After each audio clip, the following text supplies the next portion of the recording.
할렐루야. 여러분 사랑하고 축복합니다. 벌써 5월 첫 번째 주일이 되었습니다. 오늘 예배를 통해서 하나님의 크신 은혜가 또 사랑이 정말 봄 햇살처럼 따뜻하게 여러분의 삶의 가정에 비추기를 다시 한번 축원합니다. 하나님께서 여러분 정말로 사랑하시고 또 여러분의 삶이 회복되고 주님과 친밀한 교제를 나누기를 하나님께서 간절히 원하십니다. 오늘 우리가 다시 한번 여러분 중보기도 할 것은 하루속히 공동체 안에서 함께 예배하며 찬양하며 또 교제의 떡을 나누기를 그날이 속히 오기를 우리가 함께 중보기도 하셨으면 좋겠습니다. 자, 우리 이 시간에 하나님께서 우리에게 주신 말씀은 요한복음 1장 6절에서 8절까지 말씀 같이 보겠습니다. 하나님께로부터 보내심을 받은 사람이 있으니 그의 이름은 요한이라. 그가 증언하러 왔으니 곧 빛에 대하여 증언하고 모든 사람이 자기로 말미암아 믿게 하려 함이라. 그는 빛이 아니요 이 빛에 대하여 증언하러 온 자라. 잠시 기도하겠습니다. 하나님, 주님의 사랑과 은혜에 감사합니다. 오늘 거룩한 주일을 맞이해서 예배드리는 주의 자녀들에게 주의 넘치는 은혜를 쏟아부어 주시옵소서. 성령의 충만함을 부어 주시옵소서. 하나님께서 영광을 홀로 받아 주시옵소서. 예배를 드리는 동안에 각 사람의 영 가운데 주님, 주의 영께서 깨닫게 하시고 또 말씀의 진리 가운데 회복되게 하시고 새로운 삶으로 나아갈 수 있도록 축복하여 주시옵소서. 결단하게 도와주시고 우리 삶에서 하나님의 말씀을 쫓아 거룩한 삶을 살아갈 수 있도록 성령의 능력을 허락하여 주시옵소서. 다시 한번 주님께 이 시간을 올려드리며 감사하며 예수님의 이름으로 기도드렸습니다. 저는 오늘 주님의 재림을 준비하라 라는 제목으로 말씀을 나누고자 합니다. 여러분 살면서 요한이라는 이름 많이 들어보셨을 것입니다. 요한이라는 이름 아마 경건한 부모님께서 요한처럼 살라고 아마 붙여주셨을 것입니다. 그런데요, 제가 요한이라는 이름을 가진 사람을 많이 만났는데 다는 아니겠지만 정말로 요한처럼 그렇게 삶을 살아가는 사람 많지 않을 것입니다. 요한이 실제로 누구인지도 우리는 잘 이해하지 못하고 살아갑니다. 여러분, 오늘 저는 요한이라는 그 인물을 함께 나누고 또 요한이 우리의 삶에 많이 이 시대를 살아가는 우리에게 많은 또 교훈을 준다고 생각을 합니다. 왜냐하면 요한은 예수님의 탄생 그리고 구세주로 오실 예수님을 맞을 준비를 했다면 우리는 어떻죠? 우리는 다시 오실 예수님, 재림 예수님을 준비하는 세대를 살고 있습니다. 그래서 저는 세례 요한과 지금 마지막 시대를 살아가는 우리와 유사점이 있다 이렇게 생각을 합니다. 그래서 세례 요한이 그가 마지막 그 선지자로서 예수님의 그 오실 예수님을 준비하며 그가 살았던 것처럼 우리의 삶이 다시 한번 재림 예수님을 맞이하며 그분의 길을 왕이 오실 그 대로를 열어놓는 그런 삶을 우리도 또한 살아가기를 다시 한번 소망합니다. 여러분, 그래서 저는 오늘 첫 번째 요한은 누구인가 한번 나누고자 합니다. 요한은 그의 아버지가 제사장인 사가랴였고 그의 엄마는 엘리사벳, 그 아론의 가문이죠. 밑에서 그가 태어났습니다. 그는 별명이 있죠. 강야에서 외치는 자의 소리다 이런 별명을 가지고 있었고 주 안에서 가장 큰 자라는 칭찬을 받기도 했습니다. 그는 그 로마의 통치 아래, 가이사의 통치 아래 살아갔던 인물이었고 특별히 분봉왕인 헤롯에 의해서 안디바에 의해서 처참하게 그 감옥에 갇히고 처참하게 순교를 당했던 그런 자였습니다. 여러분, 세례 요한에 대해서 특별히 천사 가브리엘이 이렇게 증언을 합니다. 성경에서 누가복음 1장 11절 18절 말씀 한번 보겠습니다. 천사가 그에게 이르되 사가랴여 무서워하지 말라. 너희 간구함이 들린지라. 내 아내 엘리사벳이 내게 아들을 낳아 주리니 그 이름을 요한이라 하라. 너도 기뻐하고 즐거워할 것이요 많은 사람도 그의 태어남을 기뻐하리니 이는 그가 주 앞에 큰 자가 되며 포도주나 독한 술을 마시지 아니하며 모태로부터 성령의 충만함을 받아 이스라엘 자손을 주 곧 그들의 하나님께로 많이 돌아오게 하겠습니다. 그가 또 엘리야의 심령과 능력으로 주 앞에 먼저 와서 아버지의 마음을 자식에게 거스리는 자를 의인의 슬기에 돌아오게 하고 주를 위하여 세운 백성을 준비하리라. 여기 세례 요한에 대해서 천사 가브리엘이 이렇게 증언을 합니다. 여러분 다시 한번 저는요 이렇게 천사 가브리엘이 요한에 대한 삶에 대해서 그가 앞으로 살아갈 삶에 대해서 이렇게 증언했던 것처럼 저는 오늘 여러분과 여러분의 자녀들에게 이렇게 이 말씀을 통해서 다시 한번 선포하기를 원합니다. 여기 뭐라고 얘기합니까? 먼저 요약하면 14절에 뭐라고 얘기하죠? 다시 한번 보겠습니다. 14절에 너도 기뻐하고 즐거워할 것이요 많은 사람도 그의 태어남을 기뻐하리라. 여러분의 자녀가 이 땅에 태어난 것에 대해서 또 많은 사람의 기쁨, 또 하나님의 천사들이 기뻐하는 그러한 삶을 살기를 축복합니다. 여러분은 하나님의 기쁨입니다. 다시 한번 여러분 이 메시지로 여러분의 삶을 축복하기를 원합니다. 여기 뭐라고 얘기합니까? 그가 주 안에서 큰 자다. 이런 칭찬을 받았습니다. 그러니까 여자가 난 중에서 가장 큰 자다라는 성경의 칭찬을 받았습니다. 여러분의 삶이 주 안에서 큰 자가 되기를 다시 한번 축원합니다. 여러분의 자녀가 하나님의 기뻐하심을 입고 많은 사람에게 기쁨이 되고 뿐만 아니라 주 안에서 큰 자가 되기를 다시 한번 축원합니다. 또한 여기 보니까 뭐라고 얘기하죠? 세 번째, 독한 술을 마시지 않는 자였다 이렇게 얘기합니다. 구별된 삶을 살았다는 겁니다. 여러분 도시 한복판에 가보면 얼마나 많은 사람들이 독한 술에 취해서 흥청망청 하는지 모릅니다.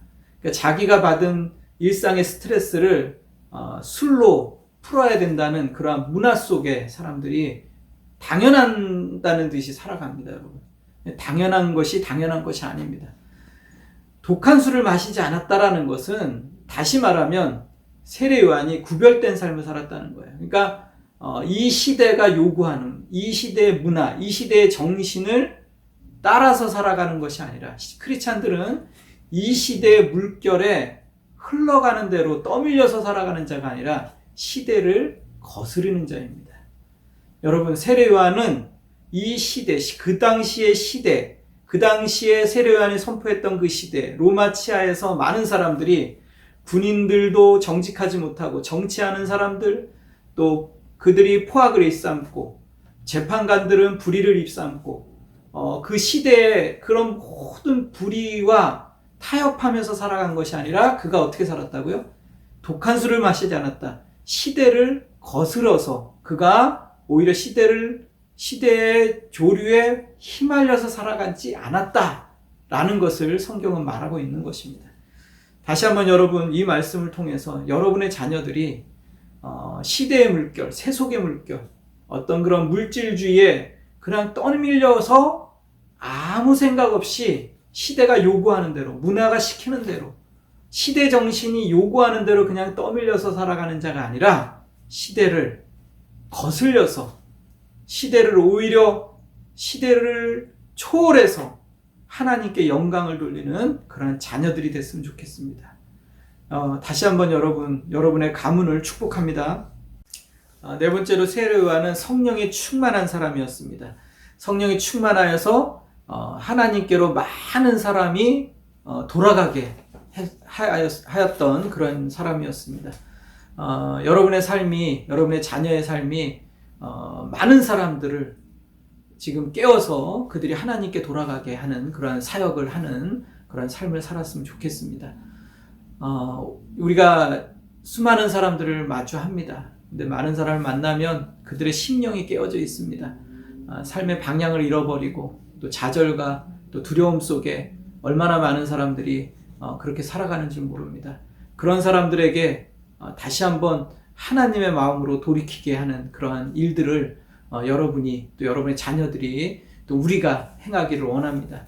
17절에 이렇게 엘리야의 삶에 대해서 증언을 합니다.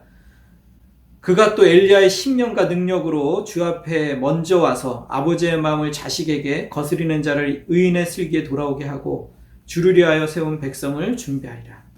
여기 그가 요한이 엘리야의 신명과 능력으로 먼저 주 앞에 그가 돌아갔다. 그러니까 그가 먼저 아버지 앞에 왔다는 거예요.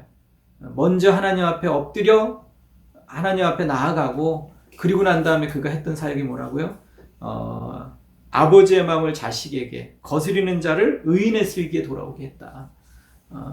그래서 많은 백성들을 세우는 사역을 했다. 그러니까 주의 백성들을 세우는 것이 무엇라고 얘기하냐면 바로 아버지의 마음을 자식에게, 자식의 마음을 아버지에게 돌아가게 하는 그 사역이 바로 백성들의 마음을 세우는 거다라고 표현합니다. 이게 얼마나 정확한 표현입니까? 왜냐하면요, 여러분, 이 시대에 가장 지금 이 시대가 지금 말세라는 말세 한복판에 있다는 그런 거를 증명하는 것이 무엇입니까? 그것은 바로 저는 오늘 이 본문의 말씀처럼 부모와 자식 간의 관계가 깨어지는 거예요. 지금 얼마나 많은 가정이 파탄에 이르고 있습니까? 부모와 자식 간의 원수가 되고, 또 부모는 자식의 마음을 모르고 자식은 부모의 마음을 전혀 이해하지 못합니다. 서로의 생각만 주장하는 그러한 시대가 되었습니다. 자식은 부모에 대해서 거역합니다. 불순종합니다. 그리고 그런 자식에 대해서 너는 더 이상 나의 자식이 아니다 라고 해서 자식을 갖다가 매몰차게 또 관계를 끊어버리는 부모가 얼마나 많습니까? 이것이 바로 지금 이 시대, 우리가 살아가는 이 시대의 가장 큰 문제다 저는 생각을 합니다. 여러분, 현대판 고려장이 벌어지고 있습니다. 여러 뉴스에서 많이 듣습니다. 부모가 재산이 있을 때는 부모를 모시다가 그 재산을 다 빼먹고 나면 어떡하죠? 갖다 버리는 거예요. 현대판 고려장이 지금 우리가 살아가는 이 시대를 대변하고 있습니다. 여러분, 우리는 지금 악한 시대에 살아가고 있습니다. 한복판에 살아가고 있습니다. 이러한 시대 가운데 오늘 왜 이런 일이 일어나고 있는가? 그것은 어떻게 보면 하나님을 떠난 죄를 범한 인간들의 어떤 본질적인 모습이다. 저는 이렇게 성경을 증언하고 있는 것입니다. 에베소서 다시 한번 2장 1절서부터 다시 한번 보겠습니다. 그는 허물과 죄로 죽었던 너희를 살리셨도다. 그때 너희는 그 가운데서 행하여 이 세상 풍조를 따르고 공중의 권세 잡은 자를 따랐으니 곧 지금 불순종의 아들들 가운데서 역사하는 영이라. 전에는 우리도 다 그 가운데서 우리 육체의 욕심을 따라 지내며 육체와 마음이 원하는 것을 하여 다른 이들과 같이 본질상 진노의 자녀였더니. 거듭나지 않는 자들에 대해서 성경은 이렇게 정확하게 명확하게 진단을 하고 있는 거예요. 너희는 죄와 허물로 죽었다. 살아있는 것 같지만 이미 죽었다. 라고, 죽을 것이다가 아니에요. 죽었다 라고 성경은 선포하고 있는 거예요. 죽었기 때문에 의에 대해서, 거룩에 대해서 반응할 수가 없는 것입니다. 그래서 죽은 자들, 본질상 하나님의 진노의 자녀이다. 죽은 자들이 할 수 있는 게 뭐죠? 불순종의 아들 가운데 역사하는 영, 그러니까 불순종의 영 가운데서 그 악한 사탄의 지배 아래서 살아가는 거예요. 그러니까 사탄의 지배 아래에서 벗어날 수가 없는 거예요. 그가 무엇을 하든, 무슨 계획을 가지고 살아가든, 어떠한 방향성을 가지고 살아가든, 어떠한 도덕적인 삶을 살아가든, 그가 결국에는 사탄이 원하는 방향대로 또 하나님과 원수되어서 그가 결국은 멸망으로 나아갈 수밖에 없다라고 성경은 말씀하고 있는 것입니다. 여러분, 이렇게 세상은 또 이 땅은 종말을 향해서 달려갑니다. 열심히 달려갑니다. 그래서 이런 죄와 허물로 죽었던 자들의 특징은 육체의 욕심을 따라서 살아가는 거예요. 육체의 욕심을 따라서 행하는 겁니다. 그것이 뭘로 나타난다고요? 거역으로 나타나는 거예요. 하나님에 대한 거역이 부모에 대한 거역으로 나타나는 거예요. 자신이 자신의 부모에 대해서 거역하고 불순종했던 것들을 또한 자기의 다음 세대인 자기의 자식에게 또 그거를 돌려받는 거예요. 이것이 죄의 악순환, 악의 악순환입니다. 얼마 전에 오늘 제가 뉴스를 봤습니다. 신문을 보는, 인터넷 뉴스를 보는데 거기서 메이저 뉴스에서 뭐가 나왔냐면 3살짜리 여아의 입을 부모가 찢어서 폭력을 해서 애가 상해 치사로 죽음에 이르는 거예요. 어쩌면 그럴 수가 있는가? 저는 이것이 정말 많은 사람들이 그런다고 생각하지 않습니다. 그러나 이것이 우리가 생각하는 것보다 악은 더 잔인하고 사탄은 더 무자비합니다. 이것이 우리가 살아가는 시대를 반영하고 있는 것입니다. 무시할 수 없는 것입니다. 우리 안에 악이 존재한다. 거듭나지 않은 자들에 대해서 성경은 본질상 진노의 자녀다. 그들은 거역하고 불순종하고 그들 안에는 육체의 욕심을 따라서 살아간다. 결국은 하나님의 진노의 심판 가운데 놓이게 된다. 라고 성경은 명확하게 진단을 하고 있는 것입니다. 이것을 인정하지 않든 인정하든 성경은 명확하게 이 시대를 향해서 선포하고 있습니다. 여러분, 그것이 바로 오늘날 뭘로 나타나냐? 부모에 대한 거역과 불순종으로 드러나는 거예요. 그래서 말세가 되면 부모와 자식 간의 관계가 깨어지고 서로 거스리는 관계가 되는 거예요. 그런데 여러분, 이것이 끝이 아닙니다. 성경에 뭐라고 얘기합니까? 세례 요한이 엘리야의 심령과 능력으로 거스리는 자, 부모의 마음을 자식에게 어리석은 자들을 슬기로 돌이키는 일을 할 것이다. 그래서 많은 사람들이 그런 연합하는 일, 서로 하나가 되는 일, 부모와 자식 간에 그런 놀라운 하나 되는 일이 세상에서 불가능한데 어떻게 된다고요? 성령 안에서 그 일이 이루어진다라고 성경은 말씀하고 있는 것입니다. 이것이 요한의 사역이었습니다. 이것이 백성을 세우는 사역이었어요. 그래서 오늘날 저는 교회에서 해야 되는 사역 중에 가장 큰 사역이 뭐냐? 부모와 자식 간에 서로 이렇게 연합하고 사랑하는 이 사역이 바로 하나님의 백성들을 세우는 사역이다. 저는 그렇게 생각을 합니다.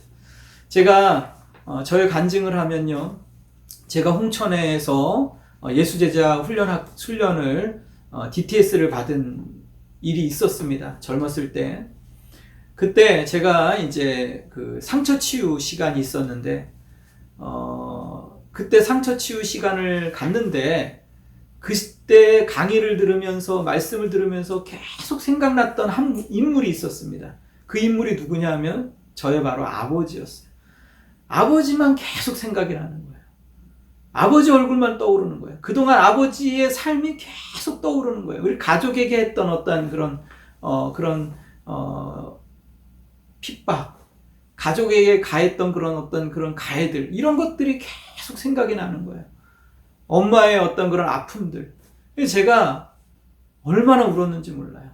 제 안에서 모든 액체가 다 빠져나가는 것 같았어요. 며칠 울었습니다. 밥도 안 먹고 울었어요. 며칠을. 내 안에 어떻게 그렇게 많이 울 수 있는지, 거의 사람이 이렇게 울 수도 있구나. 목이 쉬도록 며칠을 사람이 거의 실신할 정도로 울었습니다. 며칠을 그렇게 울고 나니까 여러분 기력이 다 빠져서 옆에 있는 형제 자매들이 저에게 죽을 갖다가 주더라고요. 그렇게 울고 또 울었는데 어느 날 아버지에 대한 그런 어떤 징후와 미움이 다 눈물로 다 사라져버린 거예요.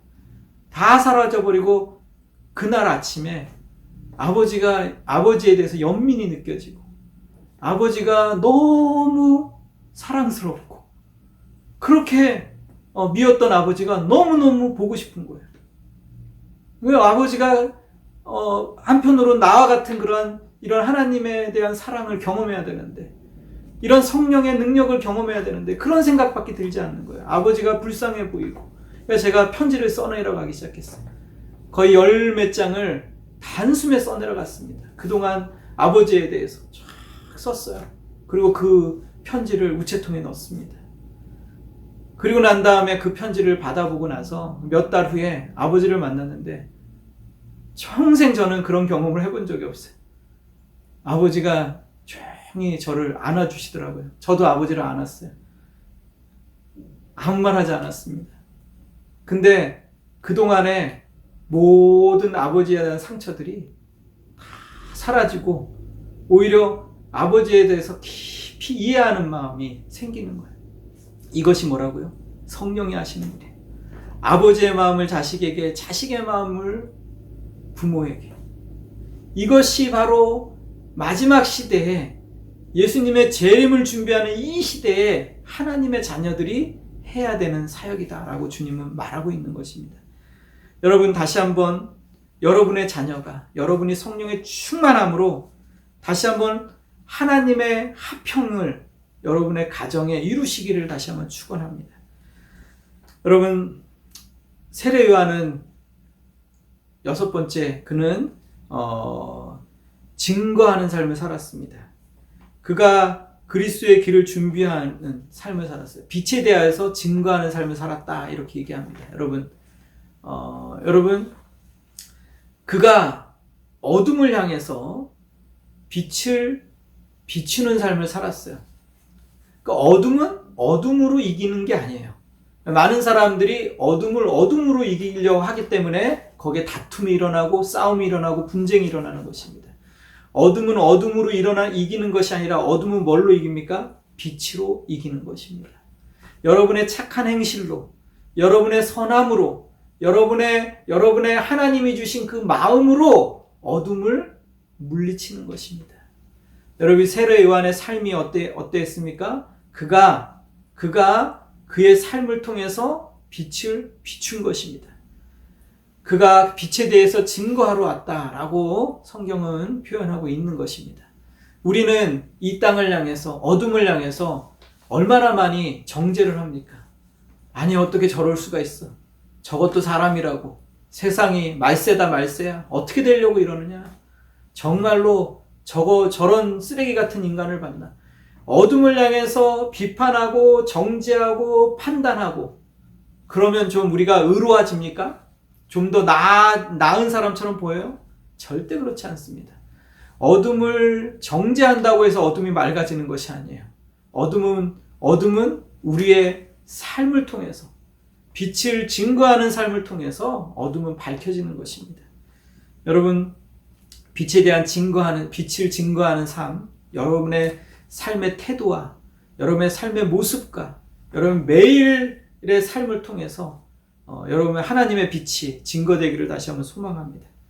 여러분, 결론으로 우리 시대에는 다시 한번 말씀드리지만 예수님의 재림을 준비하는 세대입니다. 왕이신 예수님이 다시 오실 대로를 수축하고 대로를 만들고 열어놓고 하는 그러한 삶을 우리가 살아가는 시대입니다. 이 시대에 우리의 삶을 통해서 우리의 가정이 회복되기를 원합니다. 아버지의 마음이 자식에게, 자식의 마음이 아버지에게 하나로 흘러가는 그런 일이 있었으면 좋겠습니다. 그러기 위해서 여러분 결단하십시오. 자식을 저주하고 자식에 대해서 그를 거스리게 하고 그러한 언어와 말과 태도를 멈추시길 바랍니다. 더 이상 하지 않도록 성령께 도움을 구하며 나아가시기 바랍니다. 자식은 부모에게 거역하는 것을 멈추셔야 됩니다. 부모에게 순종하며 부모이기 때문에 순종하는 것에 대해서 여러분 노력하셔야 됩니다. 그리고 여러분 부모를 인정하셔야 됩니다. 그래서 자식은 부모에게 그 마음을 향해야 되는 것이요. 그러기로 여러분 이 시간에 선포하시기를 바랍니다. 다시 한번 여러분 이 빛에 대해서 우리가 우리의 삶으로 증거하는 삶을 살아갑시다. 그러기 위해서 무엇부터 하셔야 됩니까? 여러분의 삶 속에 있는 어둠을 걷어내셔야 돼요. 멈추셔야 돼요. 어둠에 대해서 빨리 도망쳐 나오셔야 돼요. 머뭇머뭇하시면 안 돼요. 결단하셔야 됩니다. 내가 마치 어둠과 싸워서 이길 것이다. 나는 강하다. 라는 착각에 빠지지 마시고 어둠이다. 라고 생각하면 빨리 도망쳐 나오셔야 됩니다. 여러분, 여러분 스스로 자만하지 마시기 바랍니다. 우리 성경에 보면 이 부분에 대해서 아주 좋은 교훈이 있습니다. 소돔과 고모라 사건입니다. 소돔과 고모라가 부패하고 타락한 도시였어요. 그때 롯과 롯의 가족을 어떻게 건져냈죠? 천사들이 그들에게 뭘 명령했습니까? 뒤도 돌아보지 말고 빨리 성으로부터 멀리 달아나라 그랬어요. 뒤도 돌아보지 말라 그랬어요. 그것이 바로 어둠을 향해서 해야 될 우리의 태도예요. 뒤도 돌아보지 말고 뭔가 타협하고 얘기하고 대화하고 설득해서 되는 일이 아니라 빨리 도망쳐야 되는 겁니다. 여러분의 삶 속에서, 여러분의 태도에서, 여러분의 습관에서, 여러분의 언어에서, 여러분의 삶의 정황 속에서 어둠의 모습이 있다면 빨리 끊어버리시고 달아나시기 바랍니다. 그것이 바로 빛 가운데 나아가시는 거예요. 그리고 빛 가운데 하나님과의 교제를 시작하시기 바랍니다.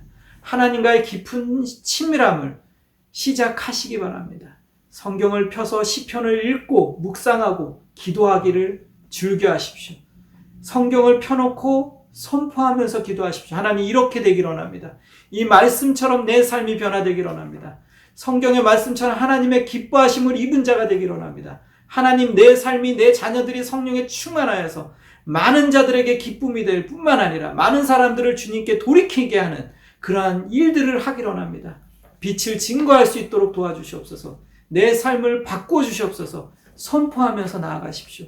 하나님께서 기뻐하십니다. 하나님을 묵상하십시오. 하나님의 성품을 묵상하십시오. 하나님의 인자하심과 하나님의 자비하심과 하나님의 거룩하심과 하나님의 온유하심과 하나님의 전능하심을 묵상하십시오.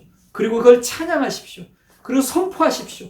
여러분의 삶에, 여러분의 가정에 하나님의 그 거룩한 성품이 드러나도록 영광이 선포되도록 선포하십시오. 그것이 무엇라고 얘기합니까? 새로 하는 삶이 그로 인해서 하나님께서 영광을 받으신다고 얘기합니다. 마태복음 말씀에 5장 말씀 이렇게 얘기합니다. 14절 16절 말씀 보겠습니다. 이 말씀을 여러분의 삶에 진지하게 다시 한번 받아들이시길 바랍니다. 진지하게 묵상하시기 바랍니다. 너희는 세상의 빛이라. 산 위에 있는 동네가 숨겨지지 못할 것이요 사람이 등불을 켜서 말 아래에 두지 아니하고 등경위에 두나니 이러므로 집안 모든 사람의 비치느니라. 이같이 너희 빛이 사람 앞에 비치게 하라. 그들로 너희 착한 행실을 보고 하늘에 계신 너희 아버지께 영광을 돌리게 하라. 여러분, 등불을 왜 켭니까? 등불을 숨겨놓기 위해서 어떤 창고에 어떤 처박아 놓기 위해서 등불을 켜진 않죠. 빛을 비추기 위해서 켜는 겁니다. 여기 뭐라고 얘기합니까? 너의 빛이 사람 앞에 비추게 하라. 그래서 하나님께 영광을 돌리게 하라. 우리는 하나님의 자녀들이에요. 신자예요. 하나님께서 우리를 이 땅의 빛이라고 말씀하고 있는 것입니다. 우리의 삶을 통해서 하나님께서 영광을 받으시기를 원하십니다. 너희는 세상의 빛이라. 이 말씀을 깊이 묵상하시기 바랍니다. 그로 인해서 하나님께서 영광을 받으시게 하라. 우리의 삶을 통해서, 남아있는 우리의 인생을 통해서, 우리의 삶의 그런 모든 모습을 통해서, 정황을 통해서 하나님께서 영광을 받으시는 것. 이것이 우리가 살아가는 목적입니다. 이것이 오늘 우리의 숨이 붙어있는 바로 그 이유입니다. 오늘 저와 여러분이 오늘 이 말씀을 통해서, 세례 요한의 삶을 통해서 우리가 또한 그러한 인생을 살아가기로 합니다. 세례 요한이 그 당시 어떤 모습을 하고 있었습니까? 그는 허리에는 가죽띠를 띠고 메뚜기와 석청을 먹으면서 강야에서 외쳤습니다. 아마 그 외투 하나, 그 먼지 가득한 그 외투를 두르고, 그렇죠? 그의 모습을 오늘날 본다면 미친 사람이라고 생각했을 것입니다. 그런데 그는 미치지 않았습니다. 가장 정상적인 사람이었고 하나님 앞에 여자가 낳은 자 중에 가장 큰 자라는 칭찬을 받았습니다. 하나님이 여러분을 보실 때 뭘 보신다고 생각하십니까? 외모를 보십니까? 여러분의 속사람을 보십니다. 여러분이 얼마나 하나님 앞에서 변화되고 여러분의 성품이 얼마나 말씀으로 변화되어 있는지 하나님이 여러분의 속사람을 보십니다. 여러분의 삶을 통해서 하나님께 영광 받으시기를 다시 한번 축원합니다. 우리 다시 한번 기도하겠습니다. 하나님, 오늘 이 말씀을 통해서 세례 요한의 삶을 통해서 마지막 시대를 우리가 준비하기를 원합니다. 예수님의 재림을 준비하는 그러한 시대에 우리가 살고 있습니다. 성령의 충만함을 부어주시옵소서. 엘리야의 심령과 능력으로 아비의 마음을 자식에게, 어리석은 자를 슬기로 돌이키게 하고 많은 백성을 세우는 삶을 살았던 것처럼 우리에게 또한 그러한 삶을 살 수 있도록 도와주시옵소서. 많은 주위에 있는 정말로 좌절하고 외로운 자들, 방향을 잃어버린 자들, 경제적인 어려움 때문에 쓰러져가는 자들에게 빛을 주게 도와주시옵소서. 그들에게 주의 말씀으로 소망을 주게 하시고 그들의 영을 깨우게 해 주시옵소서. 세속에 흘러가는 자들이 아니라 거룩한 삶을 통해서 그들의 삶을 깨우는 그러한 삶을 살게 도와주시옵소서. 오늘 말씀을 통해서 죄로부터 돌이키고자 결정하는 자들이 있다면 그들에게 성령의 능력을 부어주시옵소서. 죄로부터 도망치게 도와주시옵소서. 하나님의 말씀 가운데 나아가는 주의 슬기로운 자녀들이 되게 도와주시옵소서. 지금은 우리 주 예수 그리스도의 은혜와 독생자 예수님을 이 땅에 보내신 하나님 아버지의 사랑하심과 성령님의 감동 충만하신 역사가 오늘 마지막 시대를 살아가며 예수님의 재림을 준비하며 살고자 결정하는 사랑하는 자녀에게 영원히 함께할지어다.